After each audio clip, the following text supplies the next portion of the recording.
This is Hot Mike. Hot Mike. On the networks of WDAY. Here's Dom Izzo. It's that time. An author. Offensive production, number 1. Number 2. I forgot.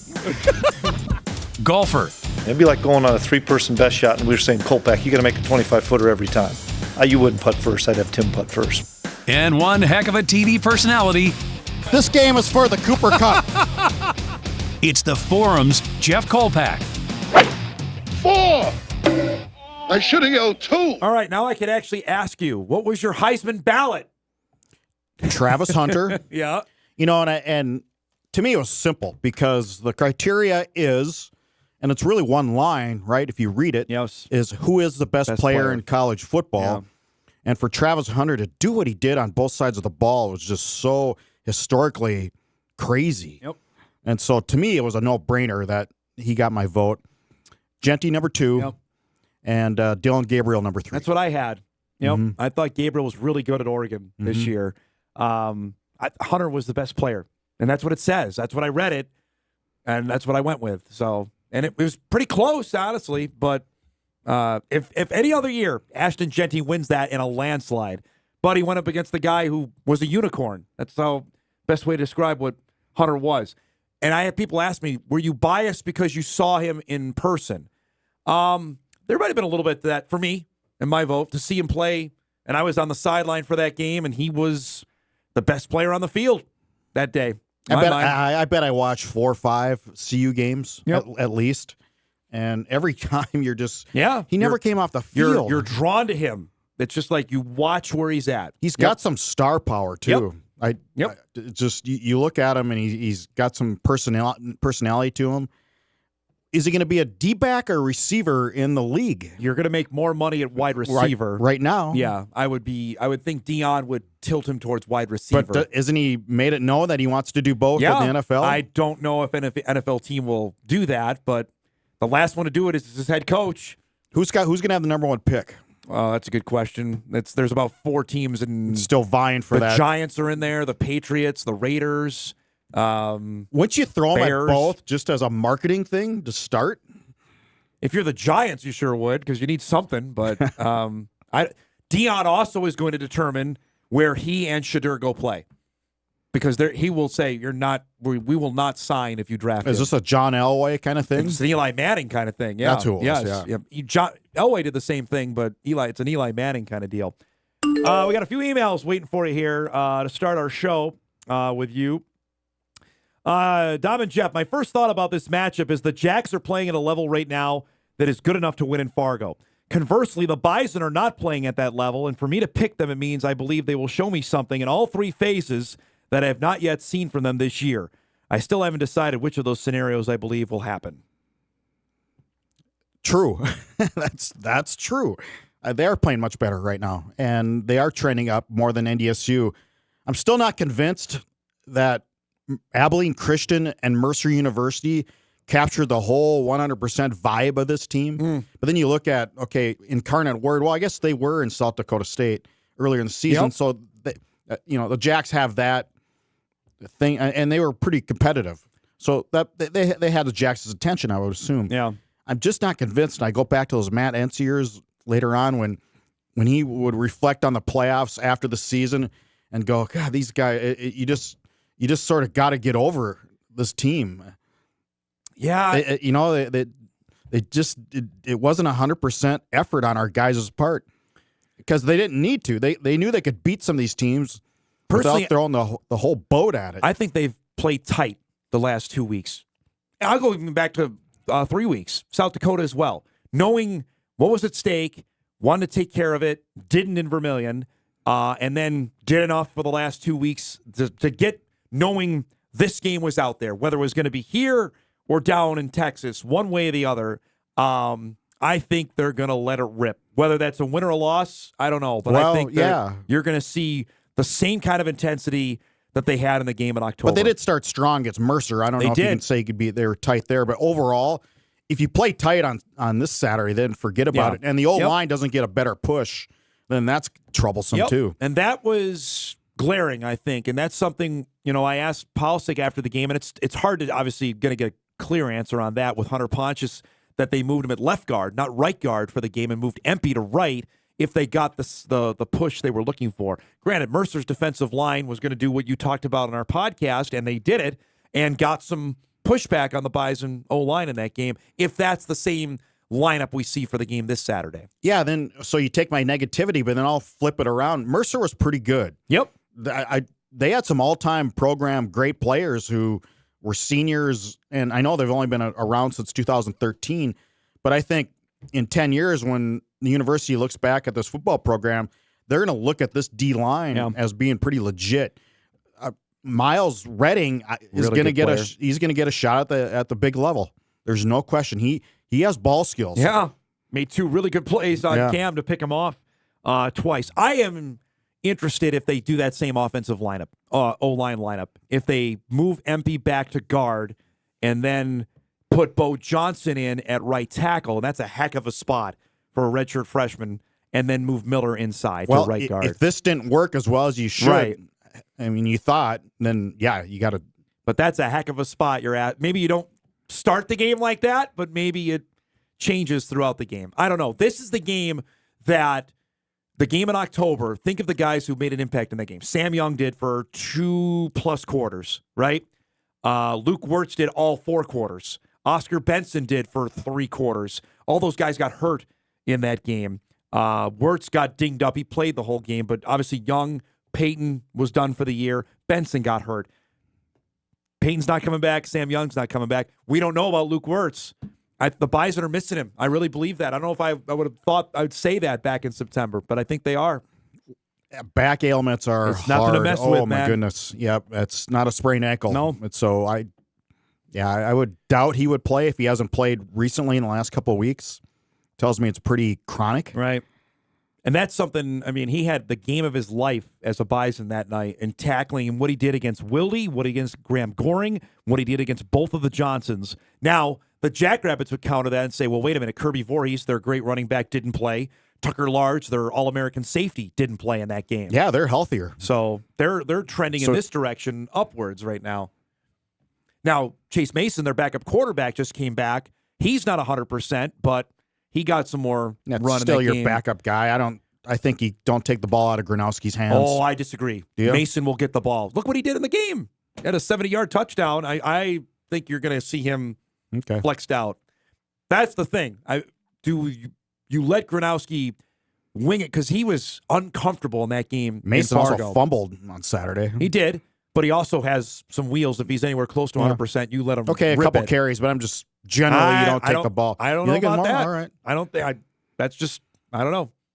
I'll go down with the ship. Hey, you're the guy who said Mercer was going to score 21 points on Saturday. Are we going to go down picks record here? Guy who finished second this year. And by the way, what'd you pick? 37. How did Army do? By the way, how did I pick? In your picks? 20. How Army do? I picked Army. You just picked Navy because of your family. If you would have looked at this objectively, you would have said Army. I would always pick Navy. Yes, in that game. no, I know. Anyway, I picked 27-7. What did it end up? 31-7. We're happy for you. Thank you.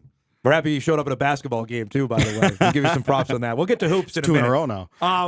I am intrigued, though, how this game starts. We got a feeling, obviously, it's going to be electric. The Bison defer, or do they take the ball to start the game? I think you defer, get the crowd behind you right off the bat. Don't you? Well, there's 2 ways of thinking there. If you do that, and then SDSU marches right down the field, like, all right, then maybe that didn't work in our favor. If you take it and score and the place is going nuts, then you've got that kind of momentum to start the game. I don't know. I'm a mindset of both there. I would tend to agree with you that you want to do that. Let your defense go out there and try and make a play and get a 3-and-out to start the game, and know full well you get the ball to start the second half. Polisic has emphasized his entire year that middle 8, which the Bison utilized. They stole a field goal there at the end of the first half on Saturday against Mercer. It'll probably be a low possession game, will it not? I would think 2 teams that huddle up. I would think so. That game in October, you'll remember, from the second quarter to end of the middle of the fourth quarter, it was a slog. I mean, we were trading punts left and right in that game. Yeah, in the Mercer game, there were 6 possessions before the first quarter was half over. Yeah. Which was That, opposite what you thought maybe would happen there. and it straightened out after that. Yep. Got to give a props to a guy I interviewed last week. Anthony Shadimi Alfaro had his best game as a Bison, got his first career pick. He was smiling ear to ear when he came in the post-game press conference. Cornell transfer, never had a chance to play playoff football. I talked to him about it last week, Jeff. He's just like, this is fantastic. And he made a great play on the ball there to pick him off in the second half. Yeah, it looked like the Bison were in zone, and Neubauer did not read that very well. You know, Anthony, post game, he goes, sure beats sitting on the couch watching it on TV. Yeah, you're right. And the team picked up on that right away, his infectious personality. Yes. And that's what you want in a transfer. A guy, he goes, I'm just having the time of my life here. And that's a spot at corner and safety. That's where, I don't know if most vulnerable is the way to describe it going in. He's obviously added a veteran presence. I think he's gotten better as the season gone along. Marcus Shepard did not play in this game. That's another guy that played in the game against the Jacks in October. He's battling a hamstring. We don't know what his status is, that he might have to play. That's him, Duffy, and Jaquise Alexander. That's probably the 3 guys that are going to play. Kind of bandaging this together a little bit. That's the thing. And on the opposite, and in safety, we've talked about that all year with Wisniewski's injury and then departure. It's Darius Givens, Jalen Crumby, and Ryan Jones. That's what they have. And that's they're that's gonna have to keep tabs on Griffin Willie because Willie's just fantastic. He's been tearing it up. Man, he destroyed Incarnate Word. Yeah, and he got 2-3 steps behind those guys without even effort. And that's the thing that I go back to the game here. Like, he wasn't a factor in the game in Fargo. Like, I still don't understand and Ryan Olson we had on the show, the SDSU offensive coordinator, said I've totally acclimated the role more. I think I'm better as a play caller than I was in October. That's something I'd be interested to. 18's got to get the ball. Yeah, you got to target him. You figure you have to get just him. like the Bison need to target number 5. Good segue, because Bryce Lance now with 13 touchdowns. It's the second highest in the single season to Zach Vraz's 15 that he had in 2013. Got an outside chance to potentially tie that. Had 1 reception coming into this season. Granted, he had a bunch of special teams tackles, which he had. Again, he added to that list on Saturday. But this has just been a complete breakout, Jeff. It's just out of nowhere. Yeah, I've frankly. never seen a breakout like this after a guy's been in the program for 3 years. Yeah. Yep. That's the thing. The tools. You're not sure what his career arc was going to be. And Polisic said this after the game in your question and he indirectly referenced Eli Green without saying his name. So the transfer portal loss we had, it's not even going to be a thing. You're going to be our guy. And he's been exactly right on that. Yeah, what was his quote? We trust you. I believe in you. Yeah. Go do it. And he's done it. That confidence might be all that Bryce needed, because the physical ability, I think, has always been there. I don't think that's something that just magically showed up when we saw him during spring ball in April. I think that's always been there. I think the confidence part is what he needed and got from Polisic. I got the sense, though, when he was younger, like a true freshman, redshirt freshman, he wasn't as strong and what I want to say, efficient with his movements. Yeah, I think that the physical tool, I'm talking, you can add muscle, but the tools were always there. It was just a matter of, I think, up here of having the ability to go and do it. And seeing, Zach Matheson, Eli Green were in front of him, because I've had Bison fans ask me all year, how is this guy not playing? Well, it's hard. If you're going to take those 2 guys off the field, then and you have Braylon Henderson and Raja Nelson too. And I think it's great for him in that he's no longer Trey's little brother. Yep. He took the chance to follow his brother's footsteps. Wear his brother's number too. There's no, you're running rate full tilt into it if you're going to do that. He embraced it though. I've asked him that multiple times. Yep, I'm my own guy. I'm fully confident in wearing number 5 so too. If they hang number 5 jersey in Chubb's pub, would it be Trey Lance or would it be Bryce Lance? You get away with both, frankly. The way his season arc is going, I think you're going to be A-okay on that. I'm not going to ask you to make a prediction because we do that on Saturday, but Vegas is leaning the Jacks, almost a pick 'em, -2.5 for South Dakota State. Where do you see this game being won? Like, what do the Jacks need to do to win the football game in your mind? Not turn it over for one thing, and I just Gronowski's got to be better than he was here. Obviously, scoring 9 points, but where are they going to win the game? It's always turnovers, isn't it? In this, well, they hadn't made any against the Bison until that interception that Kopp made at the end of the game. To me, the Bison won that game on special teams the first time around. They got the missed field goal from Dustman, and they blocked the extra point on the touchdown from Mason. Those two things I thought were critical in that game. The Bison special teams have been dynamite this year. That's the way they can win this football game in my mind. And don't overlook Eli Ochik being able to boot it through the end zone. Or if you ask him to maybe kick the punter's got to be better, though. Yeah. Steindorf, he was okay. He had a good one late in the game. But if it comes to it where you need a 55, 56-yard field goal, here's your guy to potentially win the game or steal you 3 points at some time during the game. And I don't know if they'll be silly enough to kick to Jackson Williams, but he's obviously that's out there as well. Mercer was not going to let 81 do anything in that game on Saturday. But that to me would be on the Bison special teams. But they have to run the football. And Marty Brown apparently is battling some sort of toe injury because he didn't play the first, 3 or 4 series of the game on Saturday. That's not good either. Not when your running backs are Barica, and TK Marshall. That's not ideal for when you have your Jerry Rice winner not being 100% this time of year. Yeah, Tim Paulsek needs to, and he knows it, needs to address some depth in the offseason. No question about it. Another email comes in before we go to break. Tackling. Yeah, I mean, that goes without saying, but it's not been great. Last 2 weeks, guys have been a lot of guys diving and missing. Right, missed tackles. It's not necessarily breaking away. It's angles. And Paulsek talked about, you're taking bad angles to try to bring guys down. You'd think after the Colorado game, because that was the problem there. There's some bad angles at the Colorado game. No doubt. Let's break. We come back a little bit more on the game Saturday, and we'll chat about Dave Richmond's red-hot Bison men. Made 18 threes yesterday in their win over Western Michigan. Back on Hot Mic on this Monday morning after this. Welcome back, everybody. It is officially a sold-out event for Saturday. No surprise on that. We knew that was coming. But that belies the other issue on this that we talked about on Saturday when Tony Ambrose joined us, season ticket holder, is that fans were, I'll come for this game and I'll go to Frisco.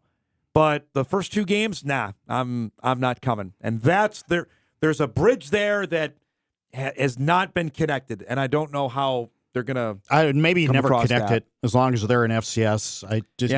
Those 2 rounds. And again, directly attributed to so many teams leaving to FBS, and you're left with these schools that nobody's ever. How many times did you hear last week, where's Mercer from? Yep. I heard it constantly while making Georgia. Oh, okay. Well, didn't know. And I don't blame them. I mean, no, it's Mercer. See, we went through this, 10, 11 years ago with where Wofford, Furman, but that was the newness. But it was new. It was the newness of the playoff run that was different about it then. That stretch from 11 to 16, I mean, every game was going to be packed. How many times in the semis? 11 out of 12 out of 13? 13 out of 14 13 out of 14 now. Yep. Which also encompasses some 47, 48 playoff games. That's a lot of playoff games. Yep. That's a ton. Ohio State's not playing 47 playoff games. Well, this is their first this weekend. Yeah, well, but you get my drift. Yes. Yeah. You finish the regular season, then you have 1 game in FBS until now. Yeah. Well, 2 last year. Right. But now when you have a 2014 bracket, and if you play in the first round, man, that's a boatload of playoff games over a 12, 13, 14-year stretch. And so I get that. I mean, that's a lot of games. Yeah, we've been down this road. I don't want to repeat everything I've said on it before. There is a gap there that some just don't want to address, whether it's the Dome has to be some TLC, NDSU bears a bit of responsibility on this, and your point as well, where FCS is at. It's a conglomeration of all those things, and until somebody's willing to just say, okay, this is what's at, we're either going to get people to come or not, then this is where we're going to be. And obviously, it's not going to be an issue on Saturday. Well, I know the weather was bad. SDSU had a similar crowd. And even if a nice day, I'm not sure they would have had all that Probably many not. more. Nope. South Dakota, what they have 2 weeks ago, 6,000? Yeah, they did better this weekend. I think USD had almost 9 for its game against UC. You imagine if the Bison had 9,000? It'd be like, oh, God. Well, they As it almost was, did. They almost 10. did. They Yeah, had they 10. had yeah. 10, so it's nothing like they. But we are going, oh, God. Yeah, it's where it's at.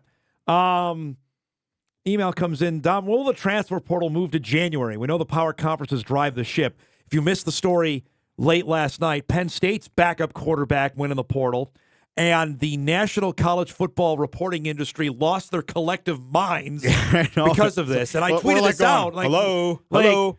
They couldn't understand, like, a guy leaving before the playoff game. I'm like, this has been happening for 4 years at this level.